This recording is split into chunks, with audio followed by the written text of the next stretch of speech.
ഞാൻ ജിഷ കൃഷ്ണ 14 വർഷത്തോളമായി ഖത്തറിൽ താമസിക്കുന്നത്.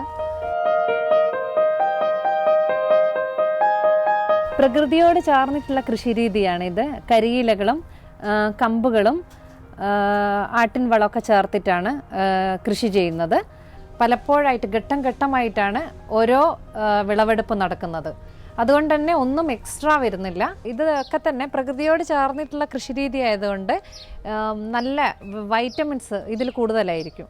80-ൽ കൂടുതൽ പച്ചക്കറികളുണ്ട്. അതിൽ വ്യത്യസ്ത ഇനം പയർ, 5 തരം മുരിങ്ങ, 3 തരം മത്തൻ, 3 തരം കുമ്പളം, 30-ൽ കൂടുതൽ ഇലക്കറികൾ, തക്കാളി. നാട്ടിലെ പരമ്പരാഗതമായ ഒരു കൃഷിരീതിയാണ്. നമുക്കത് ഗൾഫിലും പ്രായോഗികമാണ്.